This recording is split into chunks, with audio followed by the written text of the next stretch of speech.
Hoy continuamos, o más bien continuamos y concluimos ambas, la serie de enseñanzas acerca de la salvación, pasado, presente y futuro. Y es nuestro deseo que hayamos podido entender la salvación en su forma completa, ese era el propósito, y que podamos vivir, que podamos disfrutar lo que el Señor conquistó para cada uno de nosotros en la cruz del Calvario, que podamos disfrutar nuestra relación con Dios, ser salvos de la hora de prueba que ha de venir sobre el mundo entero, ser salvos de la ira de Dios y vivir nuestra salvación aquí y ahora, vivirla para el Señor y vivirla a lo máximo, que podamos disfrutar al máximo todo lo que Dios tiene para cada uno de nosotros. Hoy estaremos leyendo en 1 Tesalonicenses capítulo 4, versículos del 13 al 18, pero antes de que vaya allí, quiero hablarles de un pasaje que posiblemente no aparecerá en sus pantallas, pero tiene mucho que ver con con el sermón de hoy, por supuesto, por eso es parte del sermón, pero también con algo que ha estado pasando, por supuesto, pasó el huracán y el viernes en la noche, muy tarde en la noche, fue cuando yo tuve el tiempo de sentarme tranquilo y ver videos y demás, ver noticias acerca de todo lo que ha causado el huracán y realmente causa mucho dolor. Hay mucho dolor ahora mismo, no solamente en nuestro estado, no solamente en nuestra comunidad, lugares cerca de la costa como St. Pete Beach, Clearwater Beach, todas las playas, por supuesto, sino también en otros estados y ha sido simplemente devastador. En Lucas capítulo 17, versículos desde el 26 hasta el 30. Quiero leerlo para iniciar el sermón de hoy. Lucas 17, versículos desde el 26 hasta el 30. Yo leo como acostumbro en la Nueva Traducción Viviente. Usted puede seguirme en cualquier otra versión. Y creo que este pasaje pone en un contexto perfecto la palabra de Dios, la culminación de la serie Salvación, pasado, presente y futuro. Y vamos a ver también cierta conexión, quizás un poco indirecta, pero cierta conexión a lo que acaba de suceder. Leemos allí Lucas 17, 26. Dice, cuando el Hijo del Hombre regrese, será como en los días de Noé. En esos días la gente disfrutaba de banquetes, fiestas y casamientos, hasta el momento en que Noé entró en su barca y llegó el diluvio y los destruyó a todos. El mundo será como en los días de Lot, cuando las personas se ocupaban de sus quehaceres diarios, comían, bebían, compraban, vendían, cultivaban, edificaban, hasta la mañana en que Lot salió de Sodoma. Entonces llovió del cielo fuego y azufre ardiente y destruyó a todos. Así será todo como siempre, lo pone entre comillas, así será todo como siempre hasta el día en que se manifieste el Hijo del Hombre. Cuando vemos en las noticias las secuelas de este huracán y lo que sucedió en nuestras costas, a pesar de que en nuestra comunidad, la comunidad más cercana, no fue la más afectada, por supuesto, fue el Big Bend, y vemos la devastación que causó, solo podemos imaginar, porque esto fue solamente en nuestra región, podemos imaginarnos algo similar, pero expuesto a la 10, el diluvio, y pensar la destrucción que esto causó. Y cuando miramos eventos como estos, sé que hay muchas personas, especialmente personas que no conocen a Dios, que se preguntan, ¿y dónde está Dios? ¿Y dónde está Dios? Y hay muchas respuestas filosóficas que podemos darle al respecto, pero podemos ver en el libro de Génesis, lo vimos en el primer sermón de esta serie, cuando hablamos del diluvio, que cuando el Señor decide enviar el diluvio, una de las cosas que nos deja saber dentro de muchas cosas es que a Él se le partió el corazón. ¿Dónde está Dios? Sí, Él sigue sentado en su trono, pero a Dios le duele cuando suceden estas cosas. Y al mismo tiempo, estas cosas también sirven como juicio. Y no quiero decir en ninguna manera que lo que sucedió es un juicio de Dios por una razón o por la otra. Es más bien un fenómeno natural. No quiero atribuirle culpas a nadie en específico. Lo que sí quiero acentuar es que A Dios le duele. Cada vez que suceden estas cosas, a Dios le duele. Le dolió cuando el diluvio. Estoy seguro que también se duele, como a cualquiera de nosotros nos duele cuando vemos toda esta devastación que hay en nuestra región y en muchos otros estados. Y qué interesante que acá en el libro de Lucas, Lucas fue el único de los escritores que no era judío, fue el único de los escritores bíblicos que no estuvo allí con el Señor todo el tiempo, más bien aprendió todo lo que aprendió de parte de Pedro y de parte del apóstol Pablo, aunque Pablo por supuesto tampoco estaba allí. Más bien de Pedro fue que Lucas colectó toda la información. Como sabemos todos, Pedro fue uno de los 3 discípulos más cercanos a Jesús, uno de los 3 amigos más cercanos a Jesús, y de Pedro fue que Lucas consigue toda la información. Lucas conoció personalmente al Señor, no en una forma física, pero sí en una forma espiritual, como cada uno de nosotros conocimos al Señor, le entregó su vida al Señor, y aunque era un médico, se dedicó a cuidar al apóstol Pablo en sus viajes misioneros. Esto nos habla de una conversión total y real cuando alguien no solamente dice que conoce a Dios, sino que dedica su vida entera a servir al Señor. Bueno, Lucas estaba haciendo precisamente eso. Y le importaba tanto que todo el mundo conociera del Evangelio que escribe el primer tratado, como lo dice él mismo, Lucas, y el segundo tratado, el libro de historias del Nuevo Testamento, Hechos de los Apóstoles. Y cuando Lucas escribe acá, nos los deja saber de esta manera: cuando el Hijo del Hombre regrese, está haciendo referencia, por supuesto, a acontecimientos que Pedro le tuvo que haber contado, que los discípulos tuvieron que haberle contado, los apóstoles. Cuando el Hijo del Hombre regrese, será como en los días de Noé. En esos días la gente disfrutaba de banquetes, fiestas y casamientos, hasta el momento en que entró en su barca y llegó el diluvio y los destruyó a todos. Por supuesto, a todos son todos los que no creyeron. Sabemos que siempre, y esto es característico de cómo el Señor salva, siempre hay un remanente que cree, hay un remanente que se acerca a Dios, hay un remanente que le teme a Dios, y para ese remanente hay salvación. ¿Cuántos le dan gracias a Dios que ese remanente hoy somos tú y yo? Que ese remanente hoy somos tú y yo. Y como vamos a ver al final de este sermón, es glorioso, y nuestra esperanza está en que nosotros somos el remanente, y que, en las palabras del apóstol Juan en Apocalipsis, la hora de prueba que ha de venir sobre el mundo entero, la gran tribulación, será un momento de dolor como nunca antes visto en la historia de la humanidad. Pero qué bueno que nosotros, la iglesia, no pasaremos por eso, que estaremos con el Señor, que Él nos raptará, que Él nos llevará con Él y estaremos con Él para siempre. Eso es el remanente fiel. Pero como vemos aquí, como en los días de hoy, es interesante que en los días de hoy podemos saber exactamente cuándo se acerca, por supuesto, un huracán. Podemos medir, gracias a la ciencia, el conocimiento que Dios le ha dado al hombre, podemos medir la velocidad de los vientos, con el diámetro de la tormenta. Podemos medir tantas cosas y prepararnos. ¿Verdad que sí? Y de hecho, muchas de las personas que han muerto son personas que simplemente ignoraron esas indicaciones del gobierno y demás, y pensaron que todo iba a estar bien, y lamentablemente hoy, pues, han sufrido las consecuencias. Yo veo tantos carros. Yo digo, bueno, ¿por qué esos carros estaban aquí? ¿Por qué no salieron del estado, de los que estaban cerca de la... Hay tantas preguntas que uno se hace, ¿verdad? Lo cierto es que hoy por hoy podemos aprender antes que llegue la tormenta y consecuentemente actuar. Interesante que aquí Lucas nos está diciendo que cuando venga el retorno de Cristo, cuando Cristo regrese, no será así. No hay tecnología que pueda decir cuándo. Nadie sabe el día y la hora.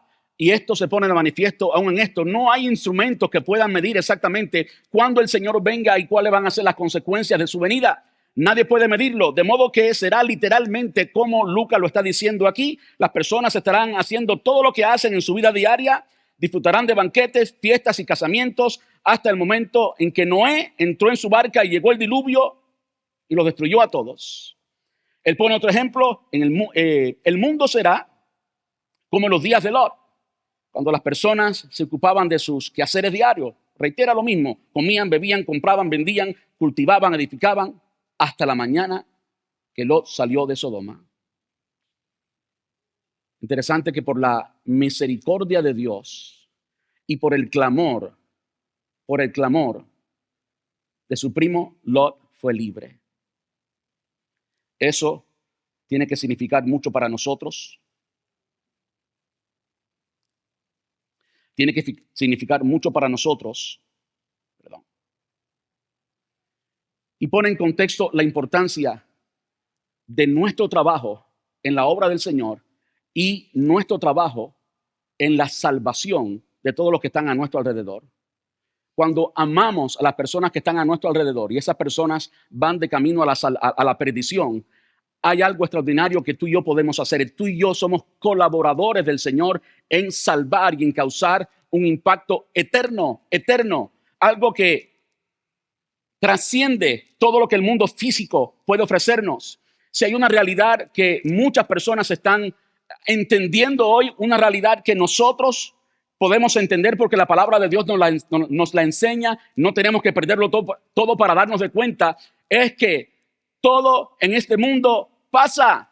Todo en este mundo pasa. No vale la pena vivir para los bienes materiales porque la palabra dice que son como la flor del campo que hoy es y mañana no está. Así es la vida del hombre. Pero tú y yo estamos invirtiendo y podemos ser colaboradores, instrumentos en las manos de Dios. Estoy hablando de lo que, como Lot fue salvo. Tú y yo podemos hacer algo que trasciende, que va más allá, que tiene mucho más valor que todo lo que el dinero pueda comprar, y es la salvación. Allí nos está hablando de cómo Lot fue salvo.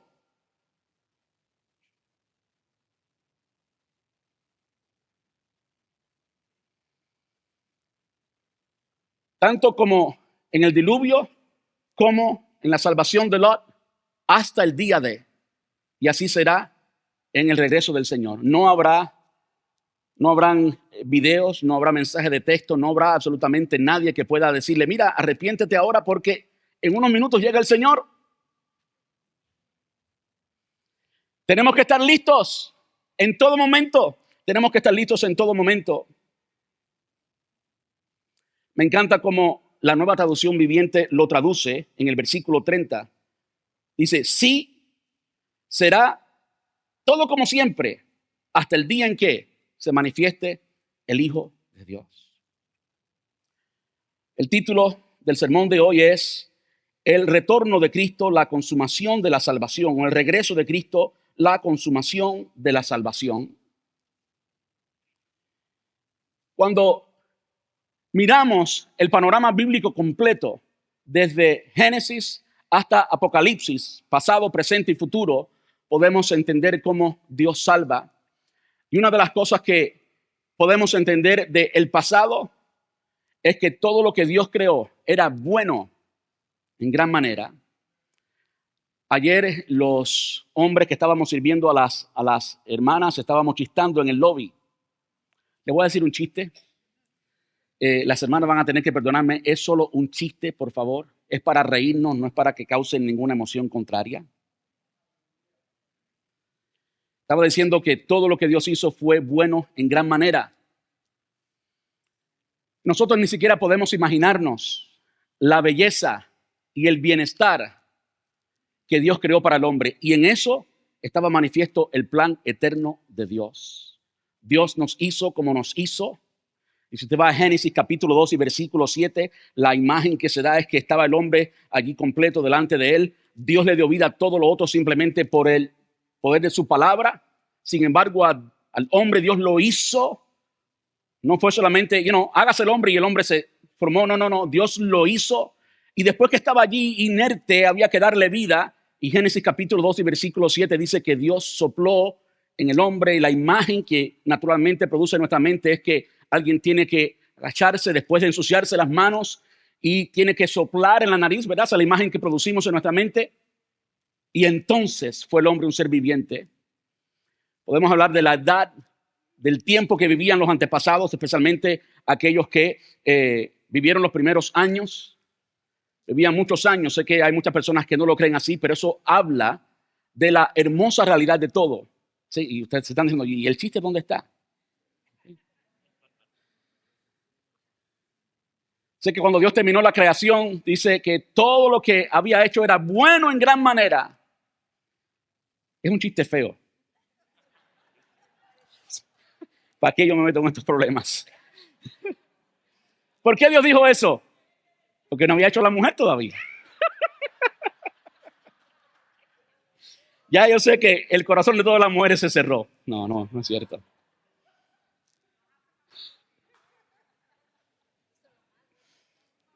Es más que cuando usted lee el contexto completo, dice que, lo dice así literalmente, léalo.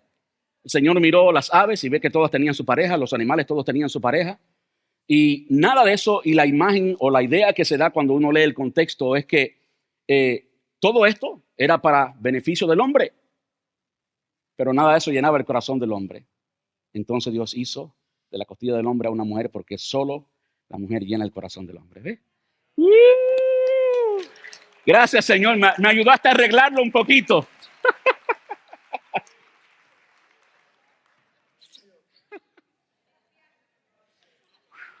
Qué aprieto pasé aquí.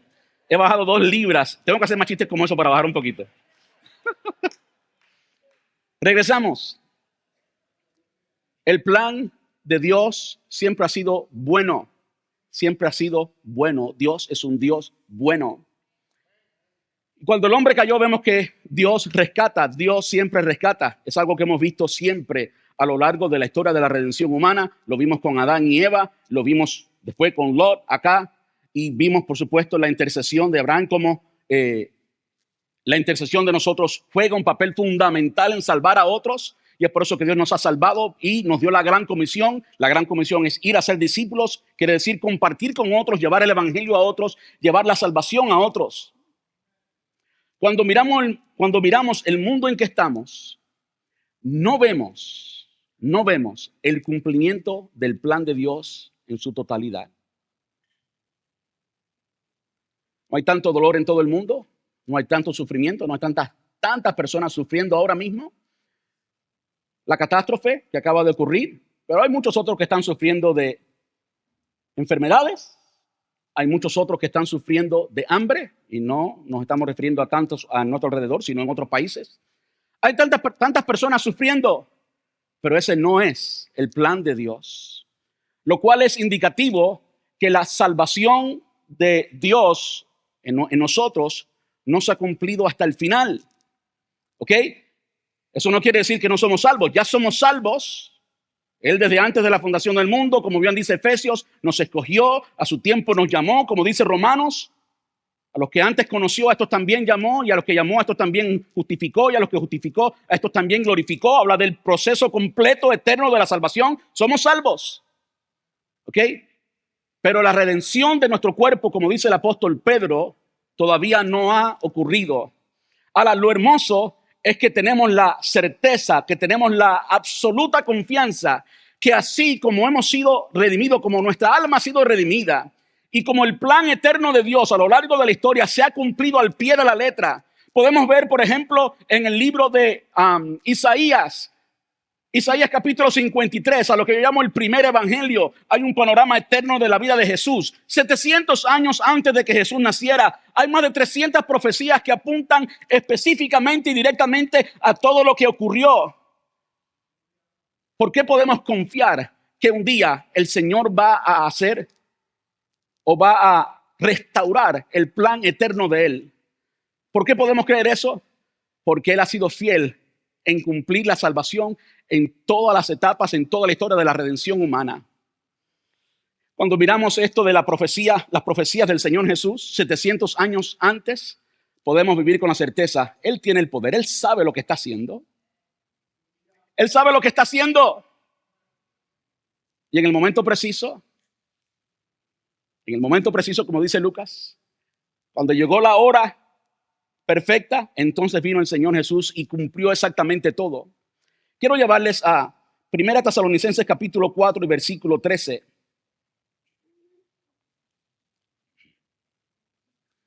Cuando miramos a nuestro alrededor vemos mucho sufrimiento, ¿sí? Para los cristianos en Tesalónica era exactamente igual. Habían falsas doctrinas que les habían enseñado que no había resurrección de los muertos. Y ese es el contexto y esa es la razón por la que el apóstol Pablo les escribe. Y Primera Tesalonicenses, la primera carta, capítulo 4, versículo 13 dice, y ahora, amados hermanos, queremos que sepan lo que sucederá con los creyentes que han muerto, para que no se entristezcan como los que no tienen esperanza. Ellos decían, bueno, hay tantas personas que se han muerto. ¿Qué sucederá con ellos? ¿Cuál va a ser el fin de ellos? Aquí Pablo los está tratando de consolar y vemos que el matiz del pasaje es consolar. La razón por la que Pablo les habla de esto era para consolarlos y para que tuvieran ¿qué? Para que tuvieran esperanza. Yo creo que cuando alguien tiene esperanza puede pasar por cualquier cosa. No sé cuántos han viajado a un país del tercer mundo, cuántos han estado, han hecho misiones y han estado en un lugar donde pues no hay mucha esperanza. Muchos de nosotros que hemos estado allí sabemos que en 3 días llega el pasaje y regresamos a nuestra casa, regresamos a nuestra mansión, a la comodidad, al aire acondicionado, a comer lo que quiera, a vivir como estadounidenses y entonces decimos, bueno, yo sé que en 3 días viene y como tengo la certeza que viene, aquí está el boleto del avión y todo va a estar en orden, pues entonces usted vive allí como extranjero. Y si hay algo que la Biblia habla y nos enseña acerca de nuestra condición en este mundo, es precisamente extranjeros. Y yo quisiera que cada uno podamos identificarnos como eso, porque cuando alguien se identifica como extranjero, no sufre directamente las consecuencias del lugar donde está haciendo misiones, del lugar donde es un extranjero, porque él no pertenece allí. Él vive bajo otros principios, él vive bajo otras promesas, él vive en otro nivel y aunque está allí temporalmente, no sufre igual que las personas locales. ¿Por qué? Porque es un extranjero. Lo que la palabra enseña y dice es que nosotros, los que somos hijos de Dios, Dios ha preparado desde antes de la fundación del mundo, Dios ha preparado algo especial para nosotros y ese algo especial que ha preparado para nosotros es un estado donde no vamos a experimentar dolor, donde no vamos a experimentar enfermedad, donde no vamos a experimentar absolutamente nada negativo. Será el momento preciso en que Dios culmina la salvación y todo lo que Él ha prometido se cumplirá al pie de la letra, se cumplirá en su totalidad y tú y yo no vamos a tener ni siquiera la oportunidad ni la capacidad de sufrir, de llorar y de tener ningún dolor. Le da otro aplauso al Señor. Eso es lo que Dios está haciendo. Así que, amados hermanos, queremos que sepan lo que sucederá con los creyentes que han muerto, para que no se entristezcan como los demás que no tienen esperanza. La vida del creyente debe ser marcada por la esperanza gloriosa que habita en cada uno de nosotros. La esperanza gloriosa que habita en cada uno de nosotros. Cuando miramos el libro de Hebreos, Hebreos capítulo 11, y vemos los héroes de la fe. Me encanta leer la historia, no vamos a leerlo hoy. Usted puede leerlo en su casa si quiere. Me encanta ese capítulo 11 del libro de Hebreos, especialmente el final. Porque el final, después de hablar de todos estos héroes, que pusieron su fe en el Señor, comenzando con Abraham, que dice que cuando Dios lo llamó, salió de su tierra, de su parentela, salió de toda la comodidad y se fue a andar por un camino que no conocía. Iba a un destino que no conocía todavía. Comenzó a dar pasos, confiando en el Señor, teniendo esperanza de que Dios iba a cumplir su promesa, pero salió sin saber a dónde iba, así lo dice literalmente. Ese fue el primero. Y a lo largo de todo el capítulo 11 del libro de Hebreos, vemos a personas que, en las palabras del escritor de Hebreos, dice que todos ellos lograron este estado de héroe de la fe, pero no terminaron viendo, y se está refiriendo al Señor Jesús, no terminaron viendo la salvación. Ahora nosotros podemos ver al Señor Jesús y aunque no estuvimos allí hace 2000 años, retrospectivamente podemos mirar la historia, podemos mirar la vida de los discípulos y entender y saber que Él cumplió eso. Y ahora el Señor Jesús vive en nuestros corazones. Ahora la palabra dice que tú y yo somos el cuerpo de Cristo. Que la presencia del Señor Jesús se manifiesta aquí y ahora en nosotros y a través de nosotros. Y eso es poderoso. Tú y yo vivimos en un tiempo único, vivimos en un tiempo especial, vivimos en un tiempo sí todavía con mucho dolor, pero con la presencia indubitable del Señor en cada una de nuestras vidas. Y con ello el poder para vencer todo lo que el Señor permita que venga en nuestro diario vivir. De nuevo, la esperanza es esa. Continúa diciendo, pues ya que creemos que Jesús murió y resucitó. ¿Se da cuenta? Como la base de nuestra esperanza. No es una locura. Nuestra fe no es una fe ciega. Nuestra fe no es una fe ciega.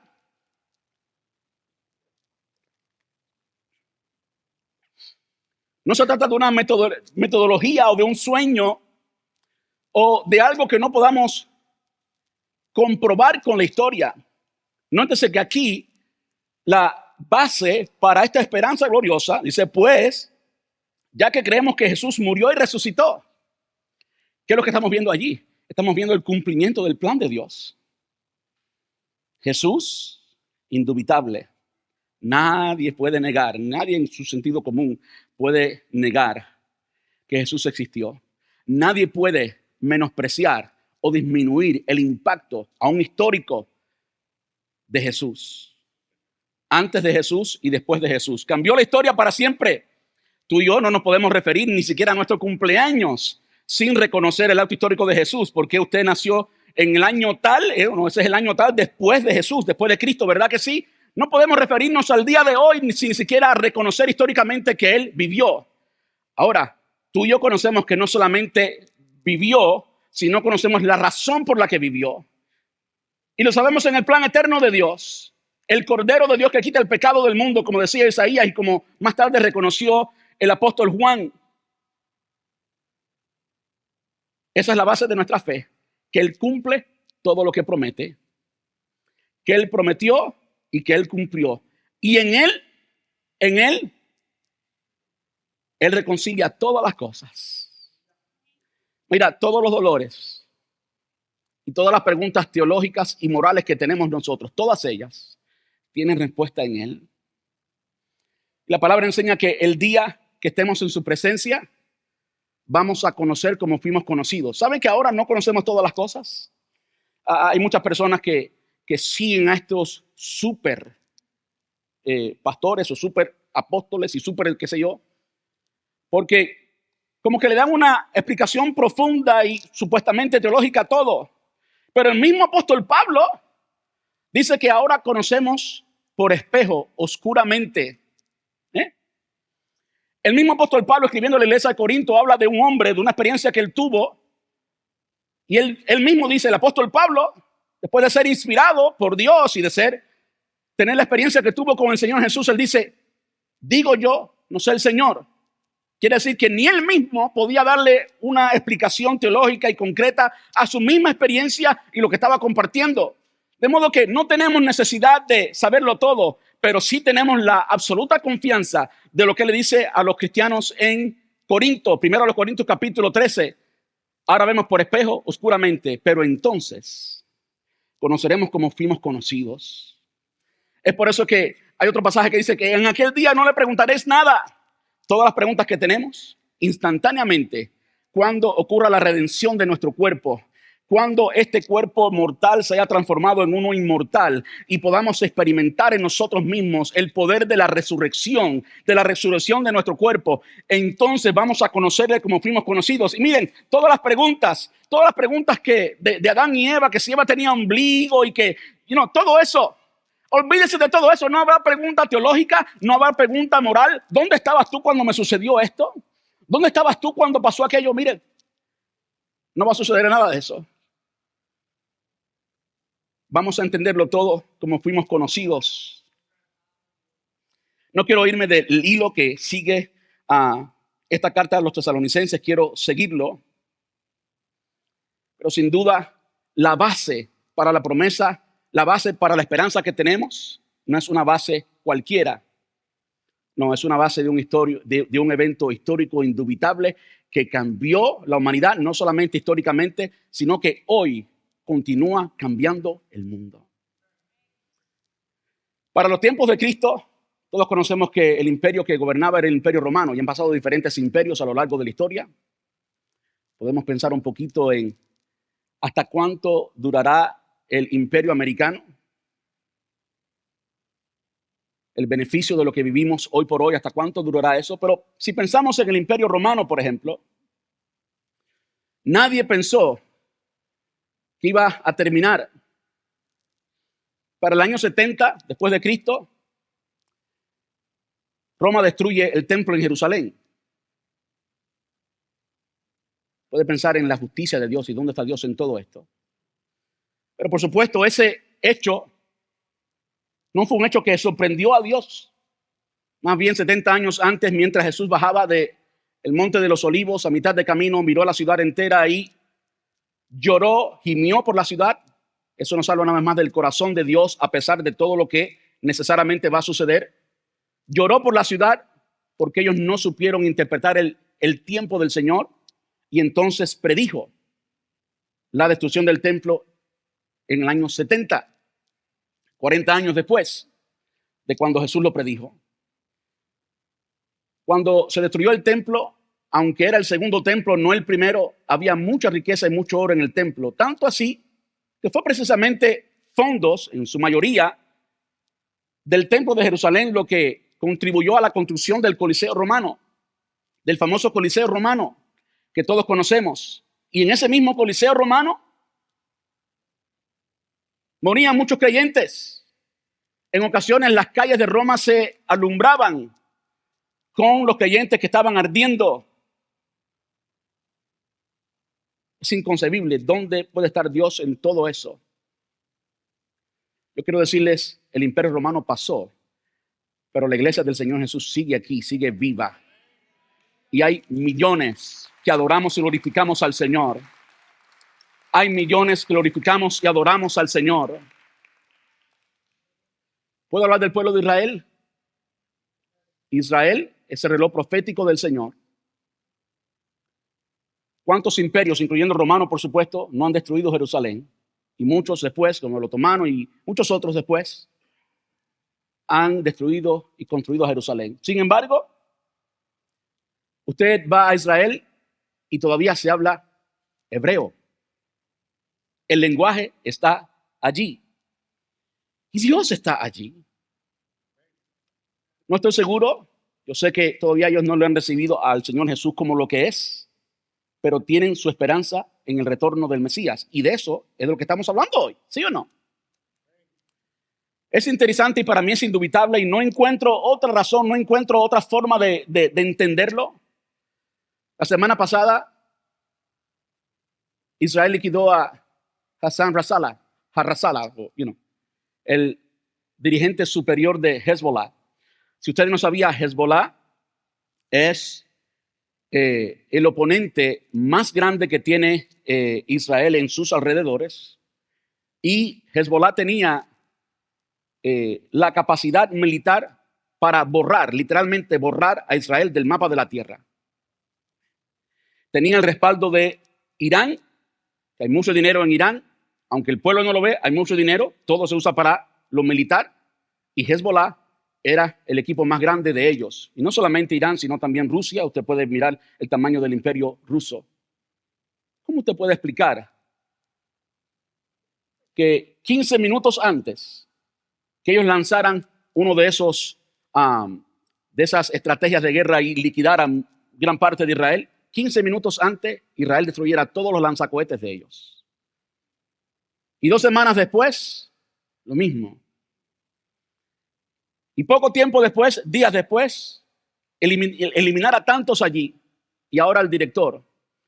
Ni siquiera sabemos, no he tenido tiempo de revisar las noticias últimamente, si el director Yahya Sinwar de Hamas, si todavía vive o no. Pero Dios está haciendo algo en Israel en este momento. Y sé que todo lo que está sucediendo, y sé que hay muchas personas que están cuestionando moralmente muchas cosas que están sucediendo allí.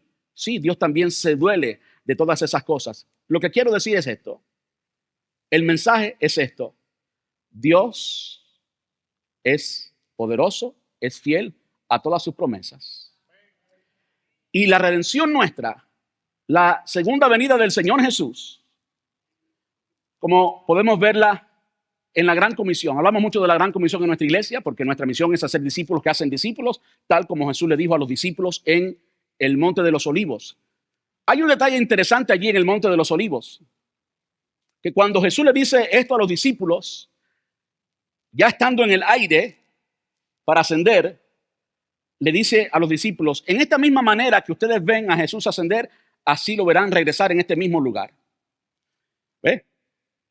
Y sabemos que Él va a gobernar desde Jerusalén. De modo que para que todo esto ocurra, Israel tiene que existir como nación. Si no, no fuera a gobernar desde Jerusalén. En cuanto a esto de que, así como lo ven ascender, a sí mismo regresará, nos habla precisamente de lo que el apóstol Pablo le estaba escribiendo aquí a los cristianos en Tesalónica. Le está hablando de la segunda venida del Señor. Vamos a continuar leyéndolo para que usted lo pueda ver. Pues ya que creemos que Jesús murió y resucitó, también creemos que cuando Jesús vuelva, Dios traerá junto con él a los creyentes que hayan muerto. Le decimos lo siguiente de parte del Señor: nosotros, los que todavía estemos vivos cuando el Señor regrese, no nos encontraremos con él antes de los que ya hayan muerto.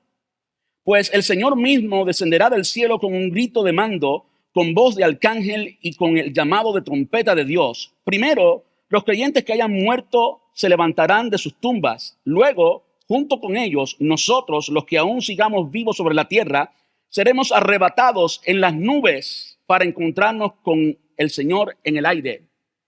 Si alguien no cree en la doctrina del arrebatamiento, pues permítame decirle que cuando el Señor Jesús levanta y dice que de la misma manera que lo ven ascender desde las nubes en el aire, así regresará al mismo lugar, pues aquí el apóstol Pablo está afirmando precisamente lo mismo.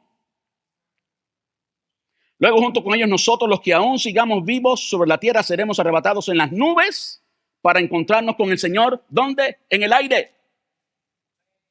El arrebatamiento de la iglesia es algo real, es algo que tú y yo podemos esperar. Y qué bueno que no habrá la ansiedad de cuándo va a suceder y demás y demás. Tenemos que estar preparados ahora. Y ahora nos toca hablar un poquito de la aplicación de lo que esto conlleva. Es decir, tú y yo, ¿cómo vamos a vivir ahora a la luz de que en cualquier momento puede sonar la trompeta y lo que el apóstol Pablo le estaba diciendo a los cristianos en Tesalónica puede cumplirse y el Señor venga? Y entonces ocurra esa resurrección de los muertos. Permítame hablar un poquito de la resurrección de los muertos. Lo peor que puede suceder a cualquier persona es la muerte, ¿cierto? Por eso existen los hospitales, estamos tratando constantemente de evitar la muerte. Muchas personas, yo creo en dones de fe, dones de sanidad, dones de milagro. Yo creo en la vigencia de esos dones, ¿ok? Yo creo que Dios hoy sana, pero no sana a todo el mundo. Esa es la realidad. Si no, fuéramos unos ignorantes, porque ¿cuántas personas a nuestro alrededor, cristianos y no cristianos, mueren y mueren enfermos? Evidentemente Dios decidió no sanarlos, y si Dios decidió no sanarlos, pues Él es Dios. Pero quiero decirles algo: aún aquellos que Dios decida sanarlos para su gloria y para su honra, esas personas van a morir de nuevo. ¿Sí o no? Lo glorioso es que todos ellos van a resucitar en ese momento, y van a resucitar en un cuerpo sin artritis, sin diabetes, sin cáncer, sin arrugas.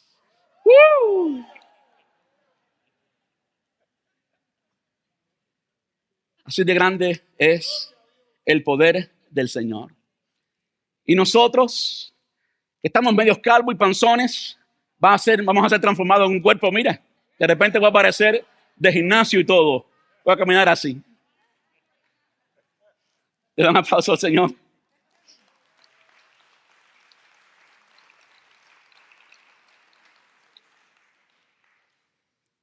Ahora, como decía al principio, el apóstol Pablo comenzó a decirle esto a estos creyentes, y regresamos al versículo 13.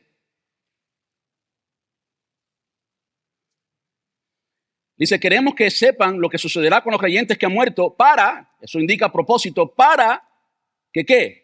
Para que no se entristezcan. El propósito era para que no se entristezcan.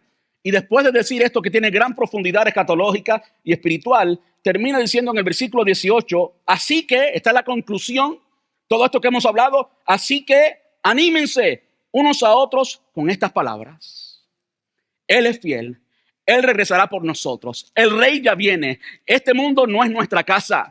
Este mundo no es nuestra casa. Está diseñado para ser así por la presencia del pecado. La presencia del pecado siempre trae destrucción, siempre trae dolor. Y Satanás vino a destruir, a robar, a hurtar, a destruir. Pero ¿qué dice Jesús en Juan 10:10? pero yo he venido para que tengan vida y para que la tengan en abundancia.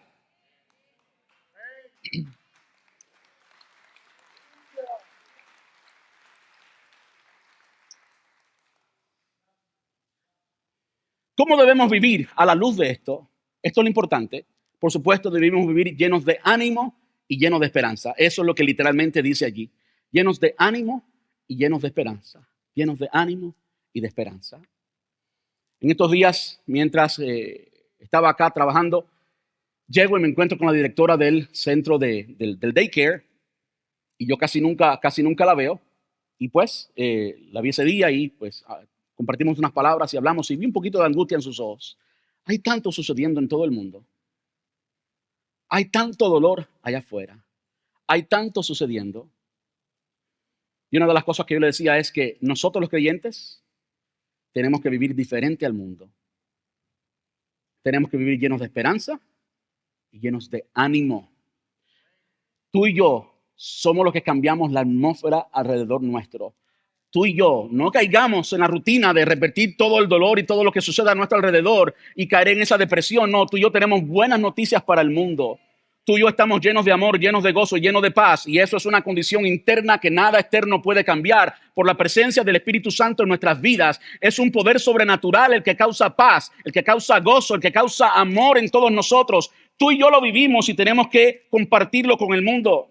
Mire lo que dice Primera Tesalonicenses.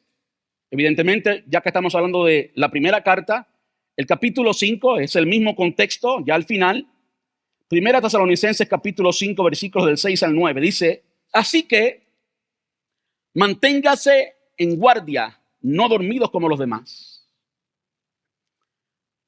Eso es lo que yo hago cuando veo las noticias de Israel. ¿Por qué? Porque Israel es el reloj profético de Dios. No porque sea un fanático de Israel, sino porque Israel es el pueblo escogido de Dios y en Israel puedo ver la mano de Dios y la fidelidad de Dios y al mismo tiempo estoy cumpliendo lo que dice aquí. Manténganse en guardia, atento, alerta, mirando lo que está sucediendo en el reloj profético de Dios, porque allí llegará nuestra salvación. Él descenderá al mismo lugar, allí nos encontraremos con Él y allí Él regresará a gobernar y a gobernar con justicia. Y el mundo por primera vez entonces disfrutará la paz, la bendición, el gozo, la alegría que Él diseñó al principio. Él va a restablecer todo eso y tú y yo vamos a ser parte de ese reinado milenial.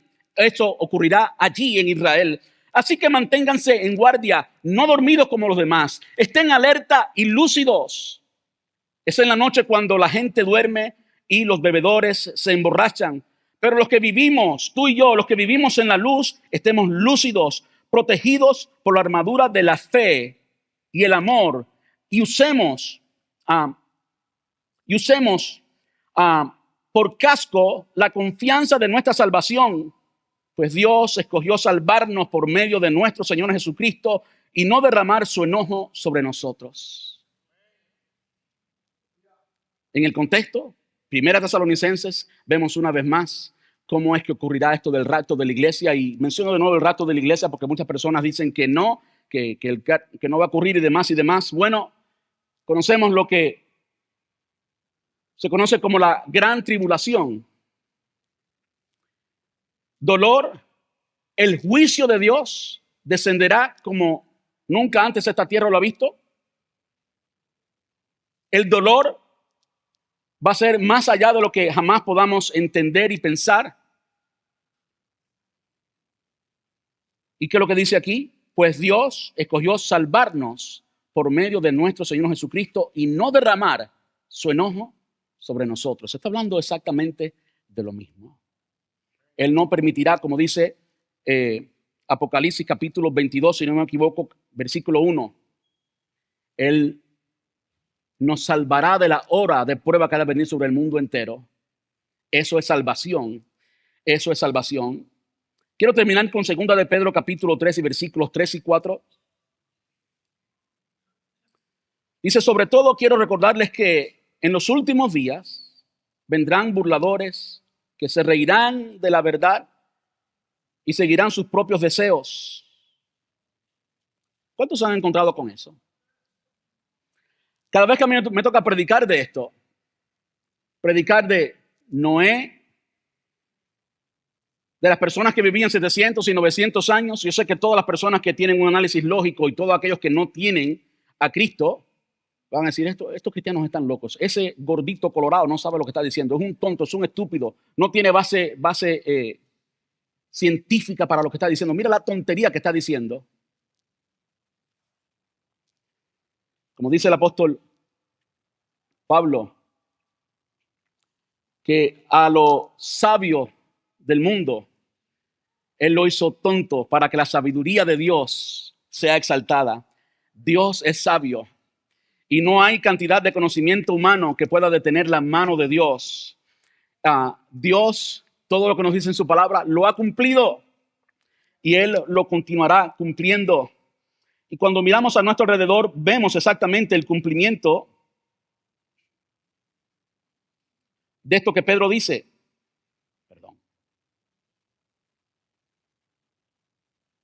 Sobre todo, quiero recordarles que en los últimos días vendrán burladores que se reirán de la verdad y seguirán sus propios deseos. Se reirán de la verdad y seguirán sus propios deseos. ¿Cuántos ven esto alrededor nuestro hoy? ¿Cuántas personas se burlan de nosotros? Abiertamente, se burlan de nosotros. Hablamos del reinado milenial, hablamos de toda esta esperanza gloriosa que tenemos y para ellos esto es tontería. Es por eso que el apóstol Pablo le dice a los cristianos en Corinto que el hombre natural no puede entender los principios de Dios porque no les han sido revelados, no pueden entenderlo. Lo que tú y yo creemos y vivimos transciende la inteligencia humana. Se reirán de la verdad y seguirán sus propios deseos.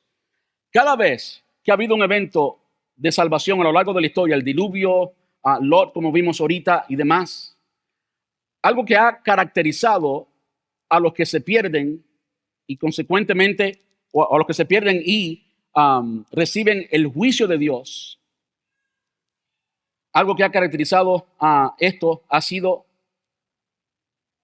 la violencia,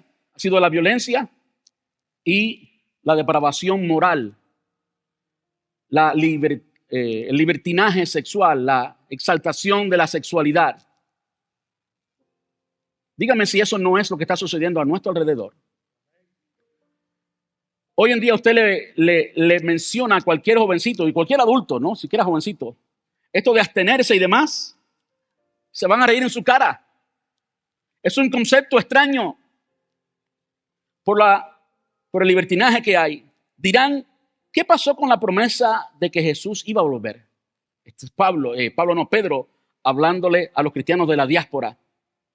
Sobre todo quiero recordarles que en los últimos días vendrán burladores que se reirán de la verdad y seguirán sus propios deseos. Eso describe el presente, de modo que podemos creer, por lo tanto, que estamos al final de esos días. Dirán, ¿qué pasó con la promesa de que Jesús iba a volver?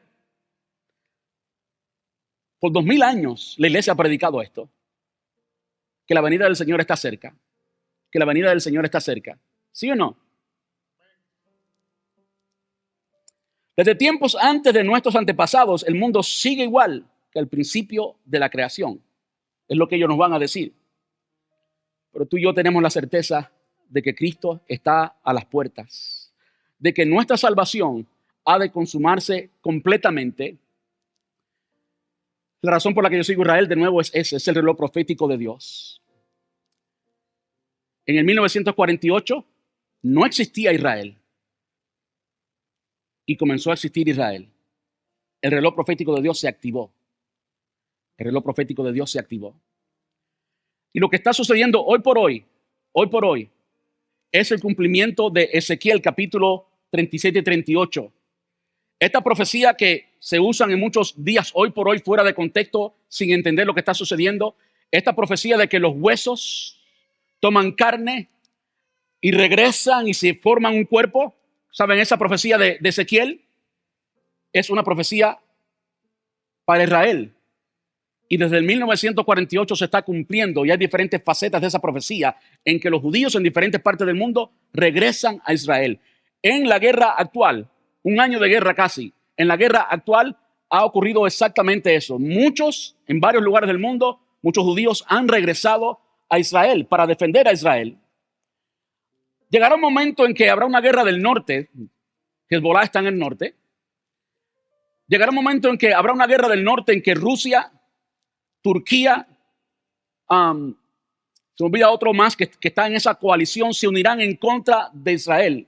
Y para ese tiempo Israel estará sola. ¿Quién es? ¿Quién es el aliado número uno de Israel hoy por hoy? Estados Unidos. Aún con la administración actual, Israel ha sufrido mucho. No sabemos qué va a suceder en los próximos 4 años después de la elección, de las elecciones en Estados Unidos. Pero puede suceder que Israel se quede solo y que ya no tengan el respaldo de Estados Unidos. ¿Saben qué va a suceder con eso? Cuando eso suceda, entonces los judíos que viven en New York y muchos de los judíos que viven acá van a terminar el cumplimiento de la profecía de Ezequiel 38 y van a regresar a Israel y van a, cumpliendo la profecía, terminar esos cuerpos y el Estado de Israel estar todos los judíos en Israel.